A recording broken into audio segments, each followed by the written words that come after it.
Assalamualaikum to everyone. Welcome to our channel My Grammar and Literature. आज की इस video में हम पोइटिक डिवाइसेस डिस्कस करेंगे क्लास 10th के लिए, लेकिन इसके लिए हम एक और पार्ट आगे लाएंगे। ये पोइटिक डिवाइसेस का पहला पार्ट होगा। तो ये क्लास 10th के लिए बहुत ही इम्पॉर्टेंट है ये जानना कि उनके टेक्स्ट बुक में कौन कौन से पोइटिक डिवाइसेस यूज़ हुए हैं।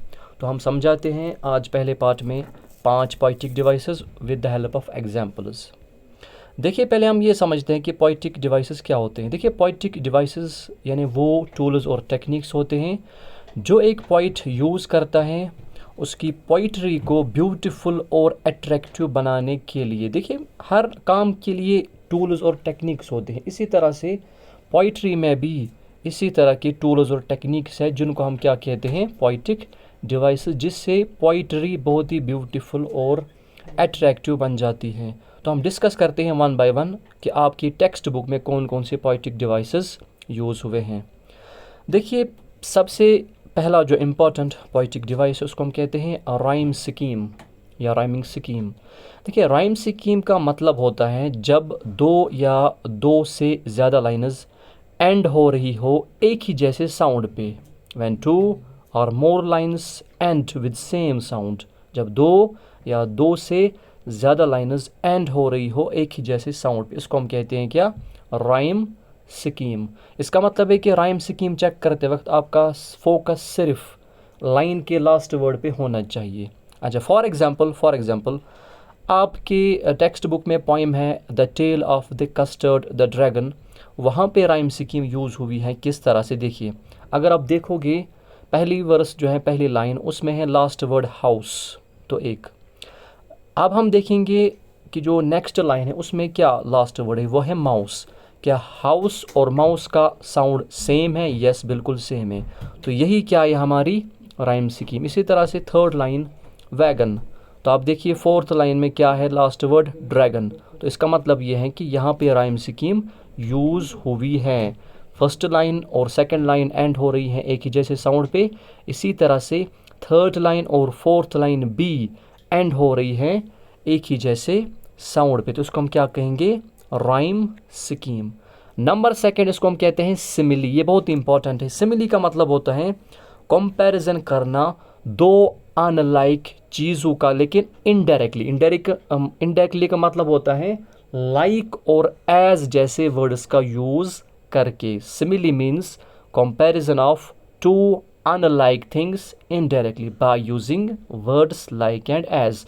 कंपैरिजन करना दो चीज़ों में, लेकिन इनडायरेक्टली कंपैरिजन करना। फॉर एग्जांपल, आपकी जो पोइम है पहली पोइम, उसका नाम है प्रेयर, तो यहाँ पर ये जो सिमिली है वो यूज़ हुई है। तो फॉर एग्जांपल उसने पोइट ने लिखा है like dew how shall long I wait for the first flash of the सन।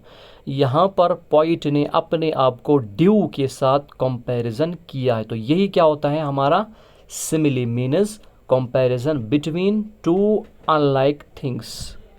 अच्छा, नंबर थर्ड, उसको हम कहते हैं मेटाफर। तो मेटाफर भी सिमिली जैसा ही है, उसमें भी कंपैरिजन होता है अनलाइक चीज़ों में, लेकिन यहाँ पर कंपैरिजन होता है डायरेक्टली का मतलब होता है यहाँ पर लाइक और एज जैसे वर्ड्स यूज़ नहीं होती, डायरेक्टली यहाँ पर होता है कंपैरिजन। फॉर एग्जांपल, आपकी जो पहली पोइम है प्रेयर, उसमें ये पोइटिक डिवाइस यूज़ हुआ है। कहाँ पे, dwell in ignorance nectar of knowledge the way of truth you are my hope and trust you brought me to bloom. तो ये सारे क्या है, यहाँ पर कौन से पोइटिक डिवाइसेस की एग्जाम्पल हैं, ये है मेटाफर की एग्जाम्पल। ये हो गया नंबर थर्ड। नंबर फोर्थ, यहाँ पर इसको हम कहते हैं personification. Personification means to represent non humans as humans, यानी जब हम नॉन ह्यूमन्स को ह्यूमन्स की तरह पेश करते तो हम क्या कहते हैं इसको, हम इसको कहते हैं पर्सोनिफिकेशन। पर्सोनिफाई करना यानी जो इंसान न हो उसे इंसान की तरह पेश करना। तो with the help of example समझते हैं। देखिए, आपकी टेक्स्ट बुक में पोइम एक है, उसका नाम है स्नोड्रॉप। तो यहाँ पर ये जो पोइटिक डिवाइस है यूज़ हुआ है। देखिए, with the other deaths she too pursues her and brutal as the stars of this month her pale head heavy as metal. देखिए, यहाँ पर जो शी है, वर्ड शी यूज़ होता है किससे, ये यूज़ होता है फीमेल से। ठीक है। लेकिन यहाँ पर किससे ये यूज़ हुआ, यहाँ पर यूज़ हुआ है स्नोड्रॉप यानी किससे, फ्लावर से, ठीक है। तो यहाँ पर हमने क्या काम किया, यहाँ पर हमने पर्सोनिफाई किया है फ्लावर को, यानी हमने इसको एज ह्यूमन यहाँ पे रिप्रेजेंट किया है कि she too pursues her and, वो भी अपना एंड रखती है। तो क्या यहाँ पर क्या है, ये यहाँ पर है स्नोड्रॉप को हमने पर्सोनिफाई किया है क्या, एज ह्यूमन, ठीक है, रिप्रेजेंट किया है एज ह्यूमन। तो यही क्या एग्जाम्पल, किसकी एग्जाम्पल है, पर्सोनिफिकेशन की। तो लास्ट वन है आज की इस वीडियो में, वो है, उसका नाम है एनाफोरा। तो ये भी आपकी टेक्स्ट बुक में है। इसका मतलब है when 2 or more lines start with same word. देखिए जब 2 या 2 से ज़्यादा लाइन्स स्टार्ट हो रही हो एक ही जैसे वर्ड से, एक ही जैसे वर्ड। देखिए अगर आपको याद होगा जो हमने कहा था राइम स्कीम पहला, तो वहाँ पे 2 या 2 से ज़्यादा लाइन्स एंड हो रही थी एक ही जैसे साउंड पे। लेकिन यहाँ पर क्या है, यहाँ पर 2 या 2 से ज़्यादा लाइनें स्टार्ट हो रही हैं एक ही वर्ड से, विद सेम वर्ड यहाँ पर क्या हो रही है, स्टार्ट। इसको हम क्या कहते हैं, एनाफोरा। फॉर एग्जांपल आपकी टेक्स्ट बुक में एक पोइम है, इसका नाम है मिरेकल। तो यहाँ पर अगर आप देखोगे तो ऑलमोस्ट 3 लाइन्स स्टार्ट हुई हैं एक ही वर्ड से, every every every every, every cubic inch of space, every square yard, every foot of the interior. तो यही एग्जांपल है किसकी, एनाफोरा की। जब 2 या 2 से ज़्यादा लाइन स्टार्ट हो रही हो एक ही वर्ड से, तो उसको हम क्या कहते हैं, एनाफोरा। तो यहाँ पर हमारा जो पहला पार्ट है पोएटिक डिवाइसेस का, वो एंड हो रहा है।